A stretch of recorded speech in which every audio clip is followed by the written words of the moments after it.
The closet door shuddered. A gentle thump echoed in the stillness of the night. Little Emily, nestled beneath her patchwork quilt, squeezed her eyes tighter. "Just the house settling," she murmured, her voice barely a whisper. She tried to focus on the rhythmic ticking of her bedside clock. Each tick was a tiny hammer, nailing down the edges of the darkness. But the silence that followed was heavier, thicker. It pressed down on her, stealing her breath. Another thump, louder this time, sent a shiver down her spine. Fear, cold and clammy, tightened its grip around her heart. She wanted to call out to her parents, seek comfort in their presence. But something held her back, a strange reluctance to break the silence. She strained to hear, her breath catching in her throat. A whisper, soft as a moth's wing, brushed against her ear. "Emily." It hissed, the voice chillingly familiar, yet distant. Her eyes flew open, wide with terror. The closet door stood slightly ajar, a sliver of inky blackness spilling out into the room. Her heart pounded against her ribs like a frantic bird in a cage. "Who's there?" She choked out, her voice trembling. The shadows within the closet seemed to writhe and twist, mocking her fear. The whisper came again, closer this time. "Don't you remember me, Emily?" Memories, hazy and fragmented, flickered at the edge of her mind. A cold hand, a forgotten lullaby, a name whispered on the wind. She remembered the old music box, its intricate carvings and the way it glimmered even under layers of dust. It was tucked away on the highest shelf of the closet, almost forgotten. Her grandmother's music box, a relic of a bygone era. It had been her favorite toy, a source of endless fascination. She would spend hours winding it up, watching the tiny ballerina spin. To her, it was more than just a music box. It was a magical object that spun tales of princesses and faraway lands, a portal to a world of dreams. But her grandmother had passed away when Emily was just 5, leaving behind a void that the music box could no longer fill. The music box had been locked away, hidden from sight, deemed too painful a reminder of what was lost. It sat there, gathering dust, a silent witness to the passage of time and the fading of memories. "Emily, come play with me." The voice was soft, almost ethereal, like a distant echo from her childhood. The voice whispered, cutting through the silence of the room, laced with a child's innocent plea that tugged at her heart. She could almost see the small hand reaching out, beckoning her to a time long past, a time of innocence and joy, the music box. She could almost hear its haunting melody, the tinkling notes weaving a spell of both comfort and dread, a bittersweet symphony of memories. The lid was slightly ajar, as if inviting her to open it, to let the music flow once more, to relive the moments it held within. A wave of sadness washed over her, tinged with a strange sense of longing, a yearning for the past that she could never reclaim. She knew she shouldn't, but an invisible force drew her towards the closet, towards the memories it held captive. She felt a pull, a connection to the voice that echoed from her past, a voice that seemed to bridge the gap between then and now, urging her to remember. Slowly, she climbed out of bed, her bare feet sinking into the plush carpet. The room was bathed in an eerie silver light, the moon casting long, dancing shadows across the walls. Each step towards the closet felt heavy, as if she were wading through thick fog. But the fear was receding, replaced by a strange curiosity, a yearning to understand the voice that called to her. "We used to play for hours, remember?" The voice whispered, its tone filled with a melancholic longing. "We were the best of friends." Emily's hand trembled. Who was this voice that knew her so well, that spoke of shared memories she couldn't quite grasp? A flash of memory, vivid and sudden, pierced through the fog in her mind. She saw herself, a younger version, giggling uncontrollably as she twirled around a shadowy figure in the dim light of the closet. The music box played its haunting melody, the sound muffled by the walls of their tiny world.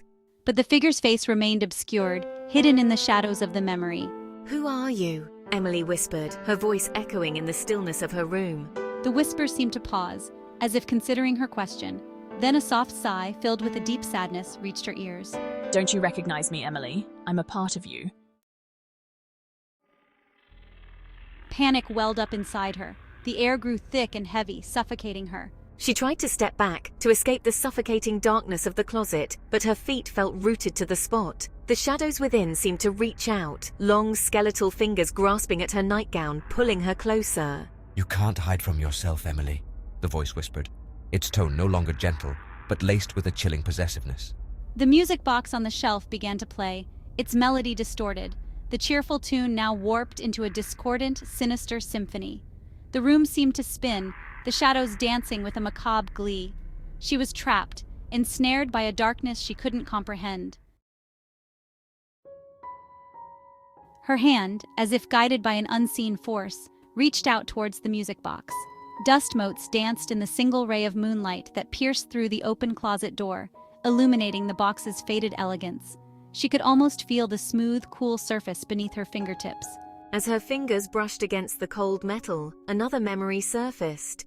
She saw her grandmother, her face etched with sorrow, closing the music box for the last time. Some memories, her grandmother had whispered, her voice thick with unshed tears, are better left undisturbed. The music box held a secret, she realized, a truth too painful for her to face. But fear, she discovered, was a powerful motivator. It was the kind of fear that paralyzed you, made you question every decision, every step. Yet, in that moment, it also became her driving force. Adrenaline surged through her veins, a rush so intense it felt like fire coursing through her body, giving her a sudden burst of strength.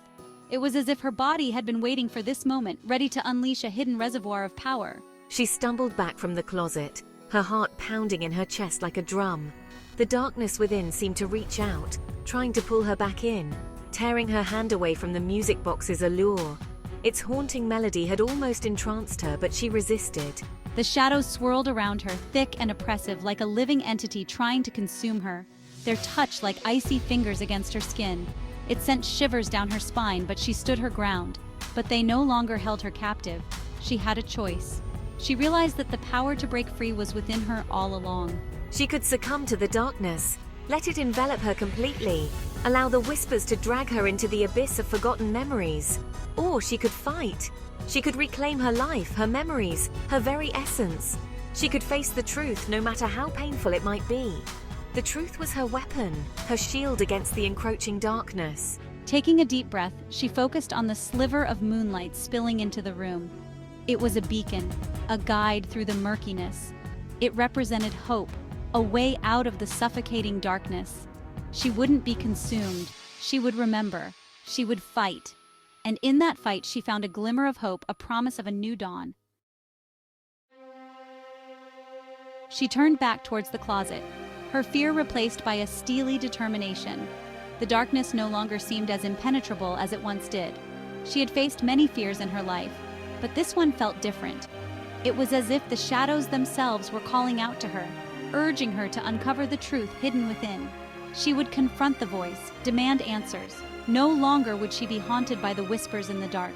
She needed to know what lay behind the fear, what secrets the darkness held.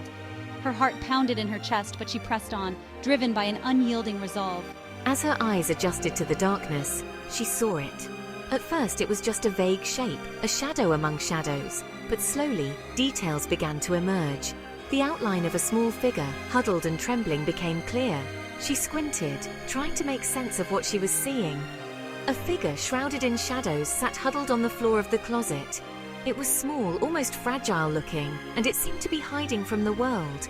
She took a cautious step forward, her breath catching in her throat. It wasn't a monster, not a creature from her nightmares. It was a child who looked lost and alone, as if it had been waiting for someone to find it. The realization hit her hard, and she felt a pang of empathy.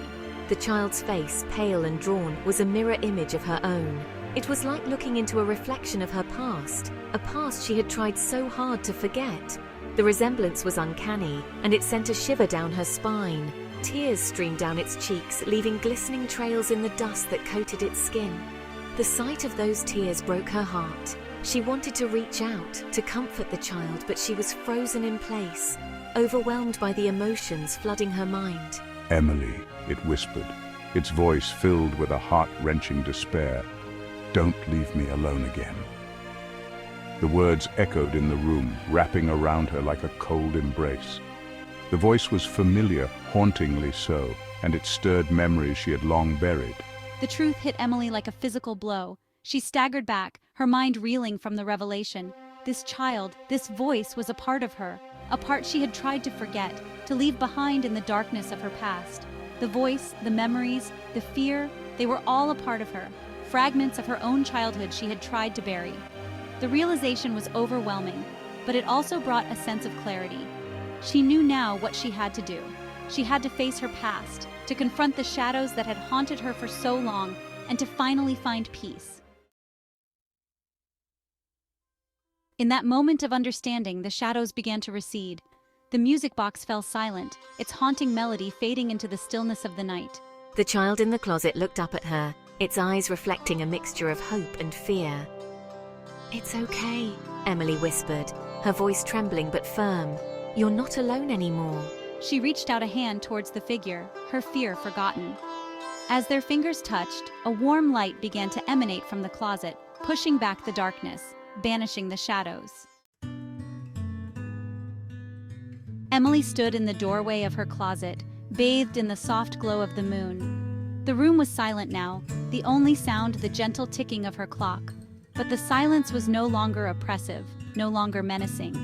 It was the silence of peace, of acceptance. She closed the closet door, no longer afraid of the darkness within. She carried the memory of the child within her, not as a source of terror, but as a reminder of the importance of facing her fears, of acknowledging all parts of herself. And as she drifted off to sleep, a single thought echoed in her mind. Some things are best remembered, not forgotten.